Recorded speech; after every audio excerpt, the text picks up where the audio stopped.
Hello, welcome back to another FPL video on Fantasy Football Scout. Team selection time, even though Game Week 13 isn't quite finished yet, we're going to see how Gianni's getting on so far, and more importantly, what the plans are for next week. And I say next week, it's literally 2 days until the deadline. So how are you feeling about the quick turnarounds at the moment? Yeah, I'm really excited by it. Yeah, I mean, this game week's gone okay, but I mean, I'm just excited by there being so many games in a short amount of time. And when I say that, I don't just mean this coming weekend. I mean probably the next Yeah, four and or with five blank and fixtures. double game week things to think about as well. It's not necessarily an ideal time to have Christmas, but it's a good time to be playing FPL right now. So yeah, let's just go straight into the review for last week. Also, sorry, for the week that's still ongoing by the time this video goes out.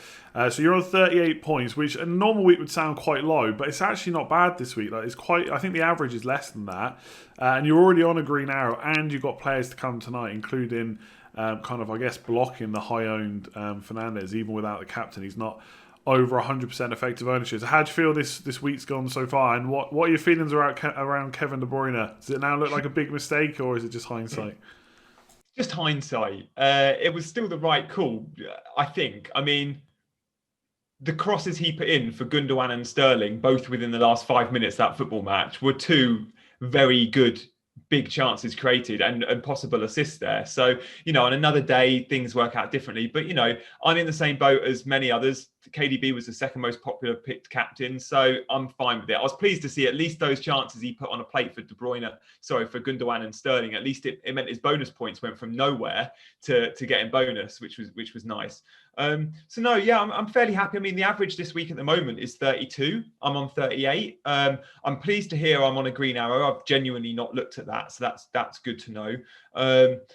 I've got two Villa players and Fernandez, so I'd like to think that my green arrow improves, even if Fernandez does bang and loads of people have captained him, because as you say, his effective ownership is still lower than 100%, which is nice. Yeah, I think. I mean, he is quite high still, so I'm in the same boat. I've got him, but I haven't captained him. But I just don't think he's going to hurt our rank. I think that's the thing. You're probably not going to get a massive green if he scores, but you're also not going to go lower than already. That's the kind of way I'm thinking about it. And yeah, on captaincy, it was tricky. Like it was close between the two. I'm sure. Like you had him vice captain as well, so he would have been the one. And look, we don't know yet. Maybe he blanks and maybe Kevin De Bruyne's two massive bonus points will look really good. But I can't see it against Sheffield United, but we'll see. Finally, your boy James didn't score more than Chilwell. What did you make of Chelsea defence? That's two non-clean sheets in a row, 2 goals conceded to Wolves. I've looked at the stats. They're still not bad. They're not conceding too many chances, to be honest. But what do you think is going wrong there? Anything in particular or just one of those things? I think just one of those things. I mean, and you look at, I mean, Mendy barely made any saves in that game, and again, Chelsea looked really comfortable till Wolves did score. So I'm still fairly happy. Am I still thinking about that Chelsea double up? Maybe not. Maybe I'm very happy with just the one. In recent games, we saw them concede to Everton, and then obviously two to Wolves. So I'm very happy with Reece. Probably as my only Chelsea defender. And then obviously the only other thing to talk about in the last game weekend is I sold Sterling, didn't I? That was the one thing I didn't want to do ahead of West Brom. And I was praying that he wasn't going to start. And when I saw the team news, I was more gutted seeing he started than gutted seeing he got the assist or gutted he seeing get bonus points. Because as soon as I saw he was starting, I knew there was a return there. So that was annoying. But I mean, he's probably It was going to be only an dropped for this assist, though, weekend. wasn't it? It was only an assist. Did he get any bonus? I didn't even check that. Yeah, he He got got two. two. So he Okay. got seven. I think he got 7 points. So, I mean, all I need is Bruno to outscore seven, which is a good chance that happens. And I guess it's not even just for this week, it's moving forward. So, yeah, it was fine. Yeah, it was one of those annoying. Like I thought that one of Sterling or Mahrez would get benched, and it happened. It's just Yeah. I didn't know which, just like anyone else. So I think, yeah, 7 points could have been a lot worse if that goal goes in at the end, but it didn't. And now, I mean, Fernandez, would you back him to score more than 7 points? I think I would. All he needs is a penalty and a bonus point, and then he's done it. So. Yeah, I think you'll be fine there, and I think long term it's probably the right call. I think West Brom was a good fixture, and Man City's fixtures coming up are decent, but they're not like West Brom at home levels, and not for a little while anyway. So, yeah, fair enough. Decent so far, and should be even more decent tonight as long as Villa get a clean sheet. I want to mention Werner, but I'm going to bring up the team for next week before we talk about him. So another blank. Is he going? 100%. 100%. I mean, I was fairly keen to get rid of him last week. I just didn't want to take a four. Yeah, I mean, he's really out of sorts, isn't he? I mean, there's no doubt in my mind if Chelsea had Hudson-Odoi, Ziyech, and Pulisic 100% fit, he would be out the team on current form. But he's playing, but he's not even getting the chances now. Before, a couple of weeks ago, it was like, yeah, you keep him in because he's getting the chances, and his conversion's terrible. Now he's not even getting the chances. So Harry Kane to Werner looks like the most nailed transfer I've had all season. I'll be making that. The only reason I've not made it now is just in case there's a bigger fire, like, I don't know, Fernandes gets injured tonight or something like that. There's no price movement in those two players now either, so I'll make that transfer Friday. So yeah, Werner goes. I'm very happy to get rid of him, Andy. I really am. And Harry Kane, I mean, I like buying strikers that are in form, but off the back of a blank. So knowing Harry Kane blanked last night, I really like that because it means that I just kind of see in my head, oh, okay, he rarely blanks. He rarely blanks twice in a row. So now I'm buying him ahead of Leicester, a team he was out on loan at. I think he scores against Leicester, and I'm actually quite close to even considering his captaincy for Leicester. Oh, wow. So I don't really base my decisions on what a player has scored against a team before, but he does have a really good record against Leicester. I think it was the end of one season when he was just firing. I think he scored like 3 or 4 or something ridiculous. It's like 7 goals over the last few game weeks, and one of those games was including Leicester. So yeah, what do you make of Spurs? Because a lot of people like me, and you don't have any either. I don't have any Spurs players now. Game week 16 is when I'm really looking. Fulham is the start of a really good run. I think it's Leicester and then Wolves are the next 2. So what do you make of those 2 fixtures for Spurs? Because we saw them again sit quite deep against Liverpool. Arguably Spurs had the better chances though. So what do you make of the next 2 games for Spurs? Do you think it's worth jumping on now instead of 16? I do. I think there'll be price rises by 16 for Son and probably for Kane too. If he scores against Leicester or Wolves, you'll see a price rise. And I'm not actually that impressed by Leicester's defence this season. And I think Harry Kane, I think that's a fairly good fixture for him, especially off the back of defeat at Anfield when they missed quite a lot of big chances. I mean, you look at the expected goals in that game. I know Spurs didn't dominate the ball, but in terms of XG, Spurs had a higher XG in that game than Liverpool, which was interesting. And Kane missed an absolute sitter. So the Leicester fixture is great. Okay, Wolves away is a very tough place to go. And then I've already got him and I'm not needing surgery for Fulham, Leeds, both at home. Yes, please. Yeah, they're pretty good fixtures. And I mean, what are your thoughts about doubling up on Spurs soon? Is that in your mind at all? Because obviously, I don't even think you can do surgery where you can still have Fernandes, De Bruyne, Salah, Kane, and Son as well. I mean, even that's getting a bit too far, even for someone that likes so many big hitters. Are you considering the double up at all? Would you drop any of those 3 midfielders you got? The only way of doing it is to go sell Calvert-Lewin to, say, a Brewster and then sell Lookman to a Son. So it is possible, but 5 big hitters is silly. And Dominic Calvert-Lewin's trickle along nicely. I'm fairly happy with just Kane over Son, and I think a lot of teams now will be looking just to get the one for the next few stages because they'll be worried about going without a Salah or without a Fernandes, which is what you'll inevitably have to do if you're going for the Spurs double up. So it's a simple choice. It's Kane or Son. My hand in a way has been forced because Werner's the one I want to move out, but I could save a transfer and get Son in and downgrade Werner. But when I look at both those players, it's Kane who I want. I know Son is playing higher up the pitch, but I just like the penalty appeal. And I also like the fact he will play 90 every single game. And I know Son will play 90 most of the time, but there might be 1 or 2 games where over the festive period, maybe one where Jose goes, let's play Lucas or let's play Bale. But there's no way Kane is missing a minute. Yeah, no, he's going to play every game. And he hasn't had, a bit like Fernandes, hasn't had a penalty for a while, I don't think. So maybe he's due one of those as well. You talked about the defence. We talked about it in the Game Week 13 team selection. So looking fine this week. Target, Lamptey, James, all got pretty good fixtures. Are you still thinking of making the Spurs defender move next week? Yeah, I am. The Dyer to Masuaku move is one I would love to make this week, but it's not worth the 4. My only slight concern is Lamptey went off.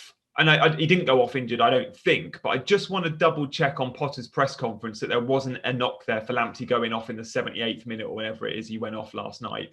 It was, I'm pretty sure, tactical. But if Lamptey was injured, because we know he's been out, then I would probably force my hand to make the Dyer move early. But yeah, I like Dyer. And again, part of my thinking there is by bringing in 2 Spurs players, it's 2 more players that are playing in that blank game week 18.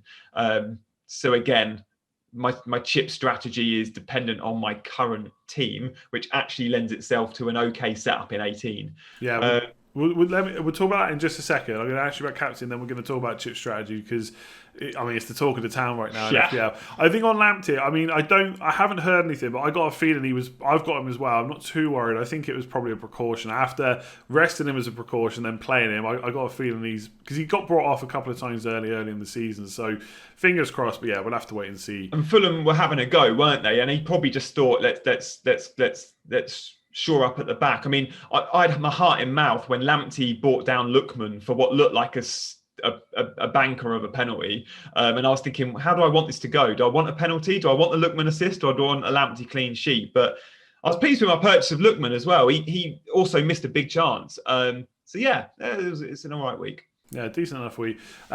Let's talk about captains. You mentioned if you bring Kane in, you might captain him. You got it on Fernandes.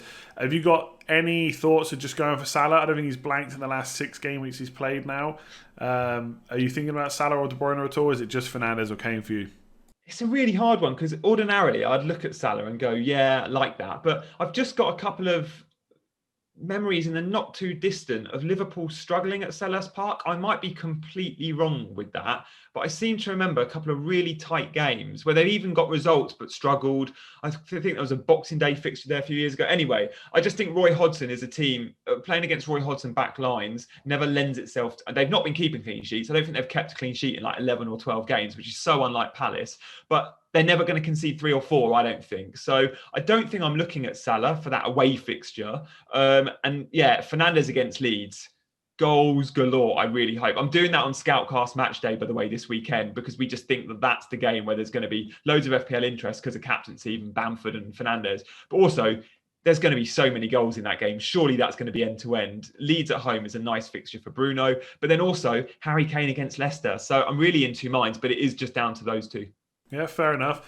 Let's quickly end on initial chip strategy thoughts. We don't have to go into every little detail of the plan because there probably isn't one quite just. I don't know if you're like me, but I'm all over the place. So you're in a similar position where you don't have your first wild card, but you've got every other chip, right? So you've got triple captain, bench boost, free hit.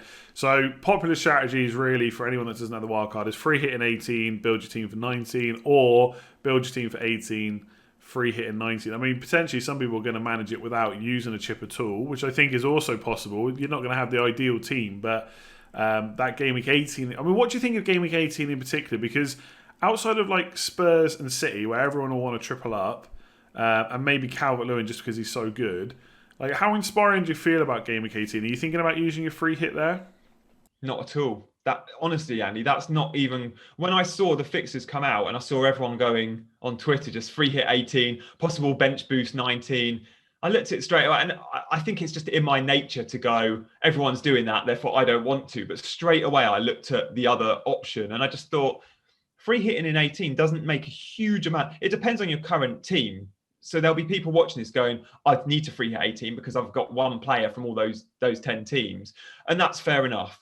But if you've got 5 or 6 like me, I think you can build a couple more in. And you look at the fixtures and go, yeah, Man City, Brighton, great. I could have 3 Man City. Spurs going to Villa's, not easy, but you'd probably go triple up. And then you look at Wolves, Everton, try predicting that one. Sheffield United, Newcastle, try predicting that one. And Arsenal, Palace, you'd usually go, I could go triple Arsenal maybe 10 years ago. But, then you go, you can't bank on any Arsenal either. So I look at it and just see, I think the ceiling is quite low. And if you can make do with 7 or 8 or 9 players, as I'm hoping to get, I think that will be sufficient. I really do. It's not a week that you look at the fixtures and go, that lends itself to a really good free hit. I personally don't think. And I know that's completely subjective. Yeah, and I mean, the amount of times we'll have to say this over the next few weeks is insane, but it does depend on your team. And obviously, if you've got your first wild card, it completely changes things because then you probably will free hit an 18 because it makes perfect sense to do that.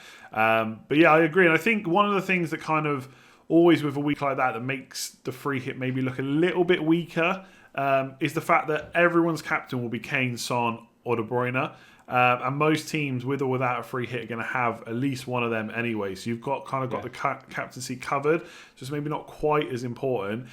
The key question is, are you definitely going to free hit in 19 or are you going to try and manage both without and save it for a later game week? Yeah, I'm not 100% on my definitely free hitting in 19. And there is also, we do have a wild card 2 available then as well. You could go into that game week 19 and go, my team's all right. I've created a free hit team and it's not that much better. Therefore, I'm just going to go with my team because I've already got Bruno and I've already got Salah or whoever.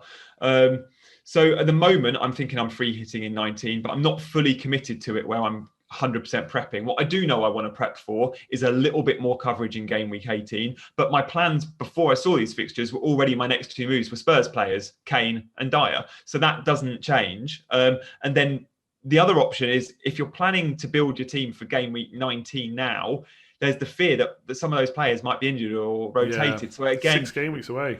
so many game weeks where we're talking the 15th of January that starts. So no, I'm pretty sure I'll end up free hitting in 19 because I did do what we should all do, and that's draft your team if you are free hitting, and then draft it if you make your current transfers. And at the moment, my free hit team in 19, and it will change a lot, actually looks quite good and looks like there's a lot of players that I don't have. The likes of Robertson, the likes of Chilwell, the likes of Vardy, the likes of Ings, they would all be in there. And I can't see a route to those players making the transfers I want to make. I tweeted this morning. For me, without a wildcard, they're the key players which are very difficult to either get or even that I want to get. Like I don't really want them in my team. Is a Liverpool defender, whether it's Robertson or Trent. Discuss that closer to the time. A double game week keeper, of course, because most people have got, or a lot of people have got Martinez, etc. Same situation we're both in, and Vardy and Ings for sure. Like they're 2 players that if I was free hitting, I would probably want in. But then also, that means, what's going to happen? The same as every year, we're going to ignore Kane, who's got Sheffield United away. If you go for Vardy, Ings and Bamford, for example, there's no room for Kane. He's got Sheffield United away, and who knows what the damage he can do. So yeah, we will discuss this more and more over the next few weeks, especially when we start locking decisioning. Because there's you could also use your wildcard early. You could use that in 19, save the free hit for the next blank game week later on in the season. So there's loads of ways to play this. I think if you've got your first wildcard, then that's a little bit different. The strategy's kind of already locked in for a lot of those people, but for the likes of me and you, the peasants without our first wild card, we have to change our thoughts. So yeah, we'll touch on it quite a bit, I'd say, over the next coming weeks. So yeah, I think we'll leave it there. We'll be back. It's kind of normal-ish week next week, so we're back at kind of normal times, I think, before we get to the ridiculous Boxing Day to the 28th fixture. So we'll figure that out. If you have enjoyed the video or the talk on the transfers, captaincy, and chip strategy and stuff like that, please do give it a like and hit that subscribe button. Gianni, thank you very much as always for joining me.